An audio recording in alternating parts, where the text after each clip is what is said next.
We're now joined by Nobel winner Abhijit Banerjee. Professor Banerjee currently teaches economics at MIT, the Massachusetts Institute of Technology in Boston. Thank you very much for joining us, Professor Banerjee. Professor Banerjee, after President Donald Trump won the elections last year, you called it a disaster for the world in one of your columns. You said the US will hit its own crisis. Is the US in crisis yet? I think US is in crisis. It's also, as I think many people expect, it's going to be a fairly long crisis in the sense that there is a set of promises. It's not clear what exactly they will deliver, and so there needs to be a moment when people just feel the pain, or maybe it succeeds. But I think most economists expect that it won't go the way I think the president has promised, that not a lot of manufacturing will in fact start in the US. So what's going to happen, I think more that there will be, various, adjustments, possibly some concessions. But I think overall, and maybe the hope Right. is that he will declare victory. Okay, you said that After some. manufacturing will not be able to keep up to speed in the US. So then the big question is, will the US hit a recession? What's your prediction on that front? Well, again, it depends very much on what happens with the China negotiations. I think it's going to be very much a question of whether the US decides that they've got enough from this process and they declare victory fairly soon, or whether they actually continue to push on it. And I don't know which way it's going to go, actually. I would love to know the answer, but I don't. All right, Professor Banerjee, in President Trump's first term, we saw the stock markets act as a guardrail, if you will, that kept his policies in check. But a few days ago, you saw it. It seemed like Trump pretty much ignored Wall Street, the crash that we saw, until, of course, Wednesday, where he offered some kind of temporary respite on tariffs. Does that show us that the markets will help restrain President Trump in the months ahead? I think there's certainly a set of influential people who were very upset by what was happening in the market, and I suspect that they did have some effect. It's hard to tell. It's not insane to what the president said is there is a rationale for it, which is that you can't really move that fast to make deals. You need time. So it's not. One could imagine that he really means 90 days and there will be deals, and after, if there aren't deals, then he's going to go back to his promised tariffs. I think there is a pressure on him to make deals as he had promised, and I assume that's what he wants. Whether the deals he wants, the countries are willing to deliver, especially is China willing to deliver the deals he wants, that's a more interesting question. All right, Professor Banerjee, let's move on to talk about the culling of nearly all USAID contracts. Your Global Research Center or lab, which works to reduce poverty, has been affected by those cuts. Now, one of the arguments for the USAID cuts is government waste. What do you have to say to those who believe that America needs to take care of its own first before helping the rest of the world, be it for, say, transgender clinics in China or, say, disaster relief elsewhere?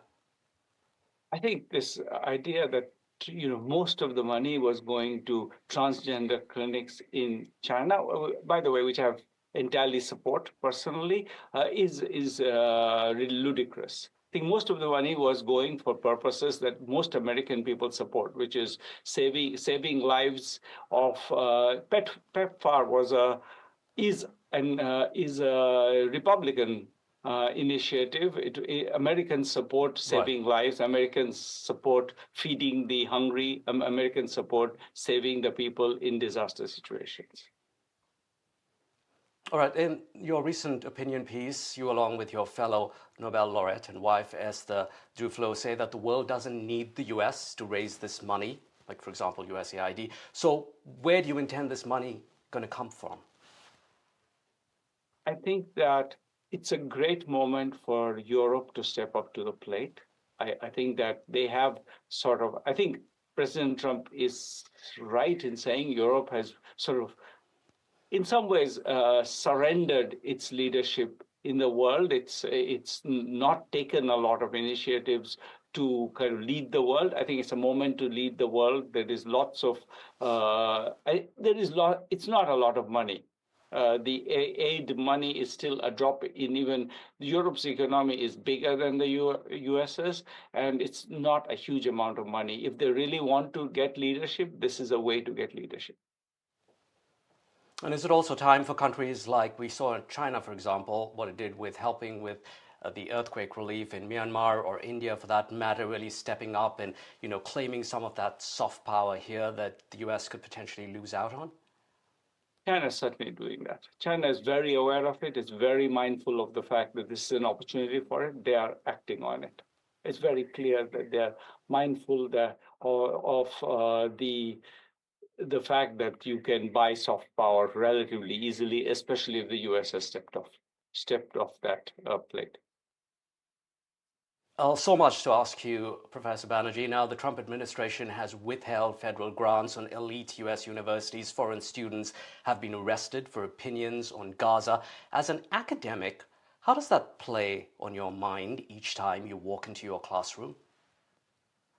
I think that there are many parts of it, and we won't have time to discuss all of it, but I'll say one thing that I think is very important. I think if America's leadership in the world comes hugely from its scientific leadership, and to the extent that that's something that's not being given the appropriate value, I think that's costly for America in the long run.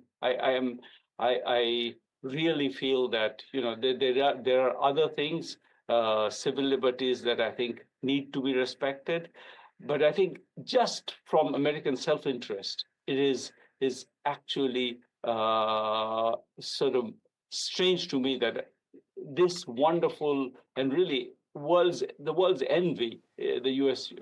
University system, is being sort of thrown to the dogs. Right. That seems strange to me.